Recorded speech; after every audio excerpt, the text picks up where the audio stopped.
Hi legend, we got a banger for you today. I am super excited to tell you that I finally broke the 600 million damage per minute barrier on my free-to-play account, and I'm gonna share with you the build. Also, I'm gonna share my new PvP build for the wizard that I've been trying out and being very successful, and also some good or bad news for Diablo Immortal. It depends on the way you see it. So, if you guys want to see more content like this, please do me a small favor, drop that like and the sub button so it tells me and my wife analytically that you guys are enjoying the content and you want to see more of it. And if you're not gonna sub for me, well, sub for the boy, because he's been the mascot of the channel and he's gonna be very happy. So let's go and dive into the how do we actually manage to accomplish this 600 million damage. Yesterday I made a video that I was switching from monk to wizard thanks to you guys on the new class auction, and I believe that the 600 million damage was gonna be possible because 2 months ago guys, I broke for the first time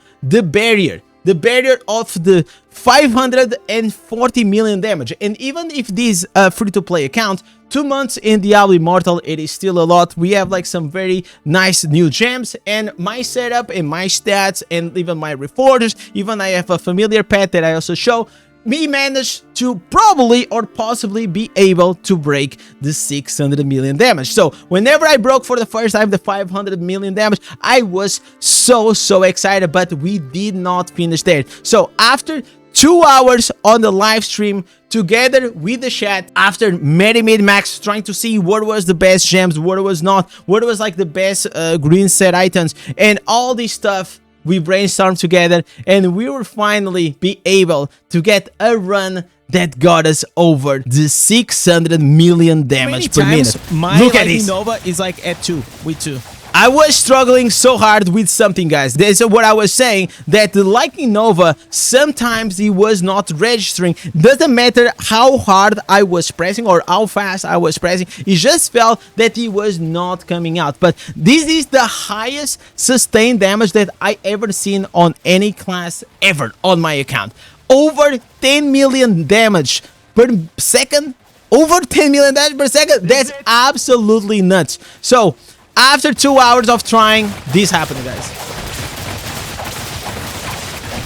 There it is, boys! Yes, sir! Yeah, holy shit! Yes, we even broke the game. I was so excited. So now I'm gonna show you the build.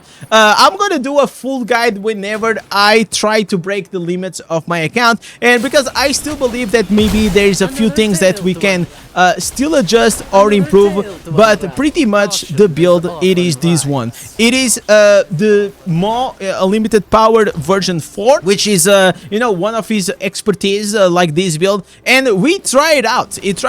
So the only change compared to the last build that he made, it is that we are now changing the eye plucker with the Thunder's Burst Bite, which is gonna increase your Lightning Nova damage by 19 and also have 10% cooldown decrease because of the awaken slot. And then you also gonna be able to use here the new Skybreaker, that whenever the Skybreaker 2 pieces damage the target, is gonna apply the shock. If you guys don't know what the shock is gonna apply 50% more lightning damage. And this build, it is mainly everything about the lightning. The lightning is gonna do a lot of damage. Also, if you guys have a charm that's gonna have some extra lightning nova, it can be good, because also we're not using even the primary attack. Whenever I was using it, trying the primary attack, somehow it was like messing up with the animations and it was canceling. I don't know, something very weird was happening. But I believe that the reason why I say that we can still go and reach to the 600 million damage, or the 700 in this case, is because I know, like, I was being a bit stubborn with my chat because I don't want to build up the Anthropic Well yet or the Surging Sea,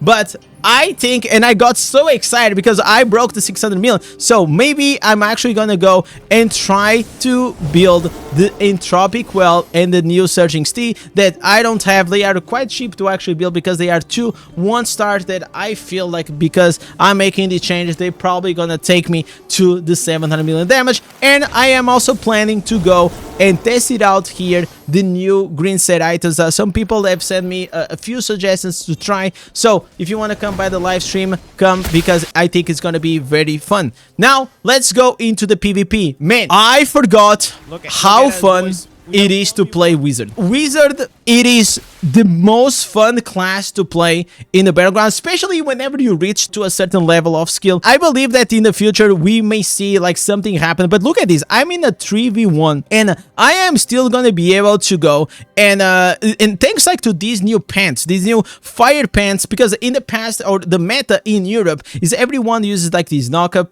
pants, but I believe that the shorter cooldown and this huge burst from the fire is actually quite better, and I was able to actually just go move around the map way faster than before. Not only that, we also made another change. A lot of like the meta, it is this main hand, the Mithril Rand for the Arcane Wind, but I also believe that this new main hand with the chisel are these like icy tornadoes that it sends.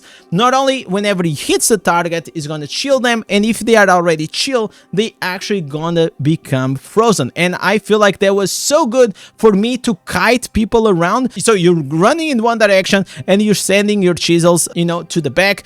Very good, very good. And overall, like, I just felt like I had such a burst potential. Look at that burning damage, and the chisel, it's just like, it is awesome. It is awesome. I believe that if you are using this build, it's probably an improvement over the knockup. I mean, like, they both work. It's just like a matter like for it is exactly your playstyle, but I still believe that it worked like perfectly fine. Also, he adds a slow, he adds like more mobility, and overall I had a ton of fun. So if you guys want to see what is this build, it is this one. So here it was the current meta right now in PvP, where you guys are using the Stalking Wind for the knockup and you're still using the Mystic Rend. But this one, it is pretty much the same build, but we are just changing the pants to the Fire Revenge, and also we are using the chisel as the main hand, so we can have this icy explosion on the nearby targets. It's very good. Please go there, give it a try, go with your savior pet, try to go like with this gladiator with the cheat death, because it works super well.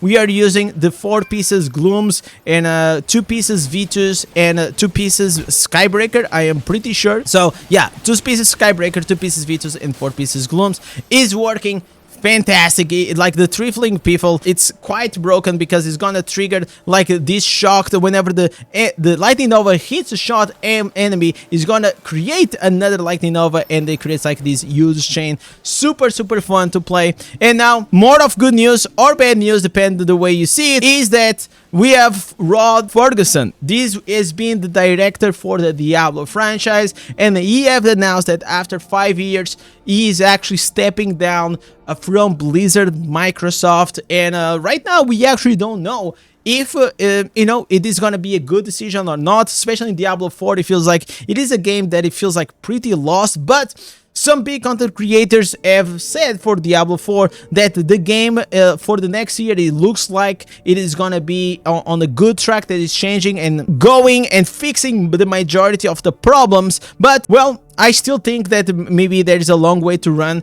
And here we actually see the Diablo Immortal team, and obviously if we compare here to the Diablo team, this is a big change. This is only for the expansion, and this one is for the base game. The Diablo 4, obviously it is a bigger game with a bigger audience, so it makes sense. Also here on the Diablo Immortal team, I believe that one of the reasons is because Diablo Immortal is partnered with the NetEase. Also, we are not even counting all the, you know, remote people that work remotely from home, and the NetEase side in China, because I believe, and from conversations that I had whenever I went to Blizzard, most of these was basically, you know, they do part of the work, but majority the development, it is in a NetEase, and sometimes there is some miscommunication because they are a Chinese team, and you know, language barriers, etc, etc. That's why we have such a big mess up when it comes to the patch notes. But if this is gonna be good for the Diablo Immortal, I always feel like, even, you know, he as a director might not be the full responsible for everything. It's like in football, man. Like if your team is not performing, if your players are not